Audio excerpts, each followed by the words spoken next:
आज हम बनाने जा रहे हैं दाल फ्राई। मैंने एक छोटा चाय का कप दाल ली है। ये मूंग की दाल है और इसको बनाने के लिए जो चीज़ें हमें ज़रूरी हैं, जो हमें चाहिए वो है टमाटर, प्याज, हरी मिर्च, चिकन पाउडर, धनिया पाउडर, सुरख मिर्च, हल्दी, ज़ीरा और गोल लाल मिर्च और नमक। ये चीज़ें और कुकिंग ऑयल चाहिए होगा जिसमें हम अपनी प्याज को फ्राई करेंगे। सबसे पहले हम अपनी प्याज को फ्राई करेंगे जो हमने पहले से काट के रखी हुई है। ये दरमियाने साइज़ का एक प्याज मैंने बारीक काट लिया है और दरमियाने साइज़ का एक टमाटर है जो मैंने बारीक काट लिया है। यहाँ मैंने दाल को बॉयल होने के लिए रख दिया है एक पैन के अंदर। अब हम क्या करेंगे, ये इधर चूल्हे पर कढ़ाई रखेंगे।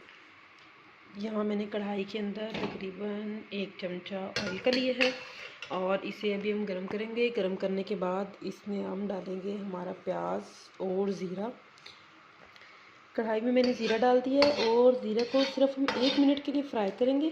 ज़ीरा को सिर्फ 1 मिनट फ्राई करना है, अगर ज़्यादा फ्राई करेंगे तो ये जल जाएगा। और इसके बाद हम इसमें प्याज डालेंगे। ये मैंने कढ़ाई के अंदर प्याज डाल दिया है। इसको हम तकरीबन 5 मिनट तक फ्राई करेंगे। इससे इसका कलर लाइट ब्राउन आ जाएगा, गोल्डन ब्राउन।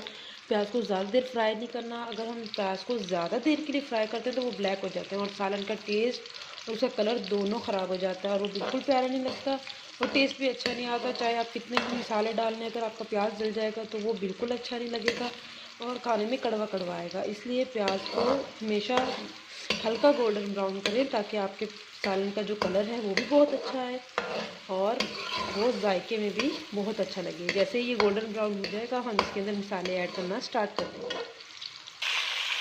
ये हमारा प्याज होना स्टार्ट हो गया गोल्डन ब्राउन। मैंने इसमें थोड़ा सा डाल दिया था पानी ताकि हमारा प्याज सॉफ्ट हो जाए और ये हमारा प्याज तकरीबन रेडी है। देखिए कितना प्यारा कलर आ रहा है इसका।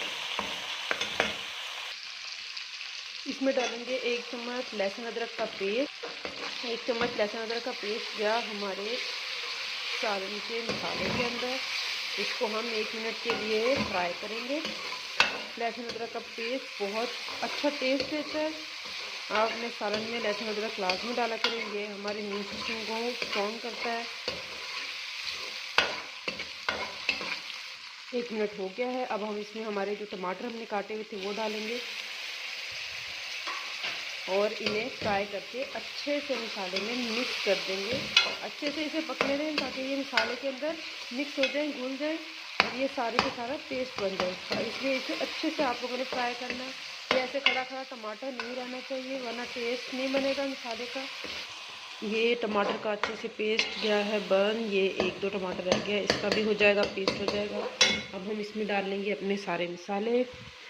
सब्ज़ मिर्च, सुरख मिर्च का पाउडर, धनिया पाउडर, लाल मिर्च, चिकन पाउडर, हल्दी और नमक। इसमें से हमने गोल मिर्चें निकाल ली हैं और वो डालेंगे हम तड़के के टाइम पे। ये मसाला फ्राई करेंगे। ये देखें कितना प्यारा कलर आया मसाले को। इसको 2 मिनट तक फ्राई करेंगे। ये बिल्कुल ऐसे बन जाएगी दाल जैसे हम ढाबे से खाते हैं। बाज़ार की जो दाल फ्राई मिलती है होटल से, बिल्कुल ये वैसे बनेगी। हमने इसमें चिकन पाउडर डाला है ताकि इसमें थोड़ा टेस्ट बने चिकन को। यहाँ मैंने दाल को तड़का लगाने के लिए लहसुन बारीक काट के रख लिया और ये जो गोल मिर्ची थी ये हम दाल में जब भुंगार लगाएंगे, जैसे भुंगार कहते हैं, तड़का कहते हैं, तो तब ये हम दोनों चीज़ें यूज़ करेंगे। दाल हो गई थी हमारी बॉयल तो मैंने सालन के अंदर मसाले के अंदर डाल दिया। अब अच्छे से चम्मच चला के ये सारा इसको भुनाई कर लेना है और जो इसका पानी था जिसमें ये बॉयल हुई थी वो पानी आपने फेंकना नहीं है। पानी इसके अंदर हम थोड़ा सा उसको यूज़ करेंगे, वो सारा पानी नहीं फेंकना, थोड़ा सा पानी बचा लेना जितना आपने सालन में डालना है। तो अब हम इसे थोड़ी देर के लिए दम पे रखेंगे। ये हमारी दाल की शक्ल आहिस्ता आहिस्ता आ रही है। दाल को बिल्कुल ऐसे बॉयल नहीं करना, थोड़ा सा उसे खड़ा खड़ा रखना है, थोड़ा उसमें गुंजाइश रखनी है कि वो मसाले में पक के नरम हो। बाकी बिल्कुल हलवा नहीं बना देना बॉयल करते हुए, ऐसे खड़ी खड़ी रखनी है। अभी जो बाकी की है ना ये मसाले में ये देखें, ये हमारी दाल है जो तकरीबन रेडी हो गई है।